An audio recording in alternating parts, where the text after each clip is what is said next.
সুপ্রিয় দর্শক আসসালামু আলাইকুম। এই মুহূর্তে পাওয়া আবহাওয়ার সর্বশেষ তথ্য আপডেটে আপনাদের সবাইকে স্বাগতম। সুপ্রিয় দর্শক, আপনারা যারা নতুন ভিউয়ার্স আছেন আমাদের চ্যানেলটি সাবস্ক্রাইব করে দিবেন, সেই সাথে কোন জেলা থেকে দেখছেন কমেন্ট করে জানাতে ভুলবেন না।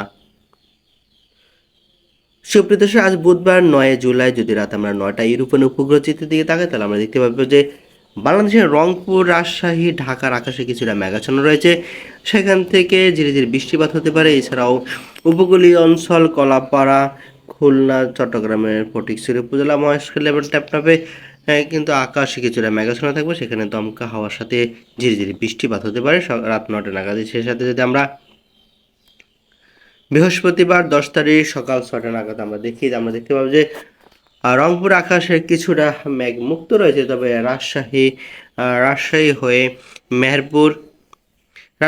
মেহেরপুর, খুলনা, এছাড়াও শৈলকুপা, ফরিদপুর, যশোর, লোহাগড়া আকাশ ভারী ঘন কালো মেঘে মেঘাচ্ছন্ন থাকবে। সেখান থেকে কোথাও কোথাও বজ্র সহকারে বৃষ্টিপাত হওয়ার একটি সম্ভাবনা রয়েছে।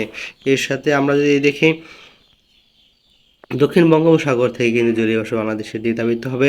বেলা 1টা নাগাদ বাংলাদেশের রংপুর আকাশে কিছুটা মেঘাচ্ছন্ন থাকবে। তবে রাজশাহী, মেহেরপুর, ঢাকা, যশোর, ফরিদপুর, বরিশাল, খুলনা, কুমিল্লার আকাশ মেঘাচ্ছন্ন থাকবে। সেখান থেকে কোথাও কোথাও হালকা থেকে মাঝারি ধরনের বৃষ্টিপাত হতে পারে। এছাড়াও চট্টগ্রাম, মহেশখালী, টেপনাগর আকাশে মেঘাচ্ছন্ন থাকবে। পাহাড়ি অঞ্চলের দিকে যদি আমরা তাকাই তাহলে দেখতে পারি যে খাগড়াছড়ি এবং ফটিকছড়ি উপজেলা আকাশ মেঘাচ্ছন্ন থাকবে। সেখান থেকে হালকা থেকে মাঝারি ধরনের বৃষ্টিপাত হতে পারে। এছাড়া যদি আমরা বৃহস্পতিবার রাত 8টা নাগাদ দেখি তাহলে দেখতে পাবো যে বাংলাদেশের আকাশ অনেকটাই মেঘমুক্ত থাকবে, তেমন একটা বৃষ্টির আশঙ্কা নেই। সেই সাথে যদি আমরা শুক্রবার সকাল 8টা নাগাদ দেখি রংপুর, রাজশাহী, ঢাকার আকাশে কিছুটা মেঘাচ্ছন্ন দেখা যাবে। সিলেটের আকাশে মেঘাচ্ছন্ন থাকতে পারে। তবে দক্ষিণ বঙ্গোপসাগরের উপকূলীয় অঞ্চল আমরা যেটাকে বলতে পারি ভোলা, লালমোহন, কলাপাড়া এবং টেপনাপ এবং মহেশখালী উপজেলায় কিন্তু দমকা হাওয়া বইতে পারে। সেখান থেকে বৃষ্টিপাতের আশঙ্কা রয়েছে। সে সাথে যদি শুক্রবার বেলা 12টা থেকে বেলা 2টা নাগাদ আমরা দেখি তাহলে দেখতে পারি যে রংপুর রাজশাহী আকাশ পরিষ্কার, ঢাকা এবং সিলেটের আকাশ পরিষ্কার। তবে বরিশাল, খুলনা সহ মেহেরপুরে কিছু কিছু জায়গায় কিন্তু আকাশ মেঘাচ্ছন্ন থাকবে।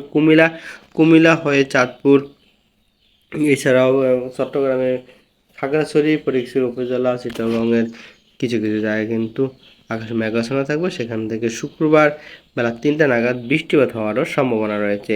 সুপ্রিয় দর্শক, ছিল আগামী 24 থেকে 48 ঘন্টা আবহাওয়ার পূর্বাভাস। যেখানে আছেন ভালো থাকবেন, সুস্থ থাকবেন। আল্লাহ হাফেজ।